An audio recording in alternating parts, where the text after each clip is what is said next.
Hey guys, so we're going to talk about muscle versus fat. So there's a lot of misconception of what it is. People are not having a true understanding that the scale is something that we should not be focusing on.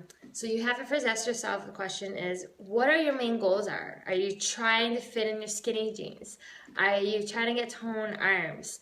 Do you want to have nice abs to fit in your bikini? What are your main goals? Because if you're looking at, hey, I want to lose 20 pounds, then you might be out of luck with that. Because when you're so driven to the scale, you're gonna basically want to give up if you keep seeing it fluctuating, maybe working out, if you're giving it 100% for 2 weeks and you see the scale not changing, you're going to think that you're not getting any results.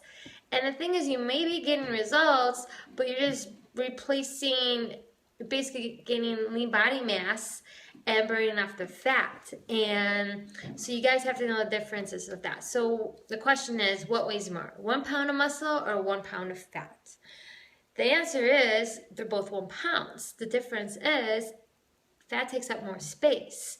So like a visual idea maybe to get an idea is if you look at a brick this size, that's 5 pounds. So that's going to be your muscle. Okay, it's solid, it's rock. Now if we look at a regular pillow, that's 1 pound. It takes up space, it's mushy, it's all over the place. That's your fat, okay? So if you have 5 pillows, that's gonna make the size of a brick. So the question is now, do you wanna look 125 pounds a brick? Or do you wanna look 125 pounds of pillows? Because that's technically you're gonna have 125 pillows on you. And that's what you have to kind of understand that. You could look at the same weight at someone, and one person could be 140, one person be 140, both same height, but one body fat percentage may be 18%, the other is going to be 29%. They're going to look, the one with a smaller body fat percentage is going to look a lot smaller and leaner. They're going to look lighter than they are. So another thing is people are worried about lifting weights, and because they're afraid of bulking. And the thing is with that, food has a lot to do with it. So you have to understand that. If you're not changing up the way you're eating, you're going to just add muscle on top of fat.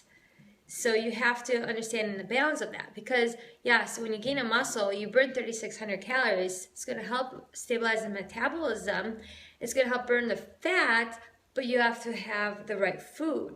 And the fat will not turn into muscle, so you have to understand with that part. So getting the right balance. Now, if you look at women that maybe are figures or physiques, and if you're that person that are like, I don't want to look like her, well, you have to remember their goals are different than your goals. They've worked hard. They've worked many years to get to where they're at. So they didn't get those muscles in just a week. It took time and progress. So for you to see those results, it's going to take time and progress.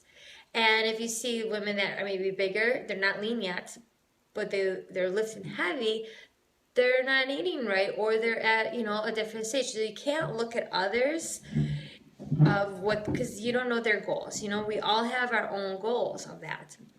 So let's talk about realistic body fat percentage. So if you're 130 pounds, 5'4", with 19% body fat versus a person that's 125 pounds at 27% body fat, who's going to look smaller, the 125 pounds person or the 130 pounds? The 130 pound person is going to look a lot smaller because they only have, 25 pounds of body fat and 105 pounds of lean body mass, versus the 125 pound person with 27% body fat has 34 pounds of fat and only 92 pounds of lean body mass. So if you look at it, the difference is, if you see the scale, if you're the person maybe were 125 and you gained 5 pounds, don't freak out that you've gained 5 pounds, because technically you've just gained 13 pounds of muscle and you burned out 9 pounds of fat. So that 5 pound difference is just really muscle, but you're going to look smaller. So that's one thing you guys have to look at. Now, let's look at, for instance, there's a lot of, what's it called? Body fat percentage.